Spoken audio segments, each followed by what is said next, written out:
Hair ലോസിന് മെയിൽസിനും ഫീമെയിൽസിനും ഒരുപോലെ ചെയ്യാൻ പറ്റുന്ന ചികിത്സയാണ് PRPയും GFCയും. ഇതിൽ PRP ട്രീറ്റ്മെൻറ്റിൽ പ്ലേറ്റ്ലെറ്റ് റിച്ച് പ്ലാസ്മ കോൺസെൻട്രേറ്റ് അതാണ് നമ്മുടെ ഹെയറിലേക്ക് ഇഞ്ചെക്ട് ചെയ്യുന്നത്. GFC ആണെങ്കിൽ ഇത്തിരി കൂടെ അഡ്വാൻസ് ഫോം ഓഫ് PRP ആണ്. അതിൽ ഗ്രോത്ത് ഫാക്ടർ കോൺസെൻട്രേറ്റ് ആണ് സെപ്പറേറ്റ് ചെയ്ത് തലയിലേക്ക് ഇഞ്ചെക്ട് ചെയ്യുന്നത്. ഇത് മാസത്തിൽ ഒരു പ്രാവശ്യമോ അല്ലെങ്കിൽ 2 മാസത്തിൽ ഒരു തവണയോ ചെയ്യാവുന്നതാണ്. ഇതിൻ്റെ സെഷൻസ് നമ്മുടെ ഗ്രോത്ത് കിട്ടിക്കഴിഞ്ഞാൽ നമ്മൾ ഹെയർ ലോസിനനുസരിച്ചിട്ട് ടൈലർ ചെയ്ത് ചെയ്യാം. അതായത് ഇപ്പം ആദ്യം മാസത്തിൽ ഒരു പ്രാവശ്യം എന്നുള്ള രീതിയിൽ ചെയ്ത് പിന്നെ ഇഫക്റ്റ് കിട്ടുമ്പോഴത്തേക്കും അത് ഒരു 3 മാസം കൂടുമ്പോഴോ അല്ലെങ്കിൽ 4 മാസം കൂടുമ്പോൾ എന്ന രീതിയിൽ ചെയ്യാം.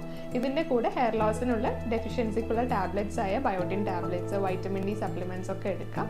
അതിൻ്റെ കൂടെ മിനോക്സിൽ ഫിനാസ്ട്രൈഡ് സൊല്യൂഷൻസും കൂടെ എടുക്കാവുന്നതാണ്. യൂഷ്വലി നമ്മളിത് ചെയ്യുന്നത് ആൻഡ്രോജനറ്റിക് അലോപേഷ്യ, അതായത് മെയിൽസിൽ കഷണ്ടി, ഫീമെയിൽസിലാണെങ്കിൽ female pattern hair loss, telogen effluvium എന്നിങ്ങനെയുള്ള കണ്ടീഷൻസിലാണ്.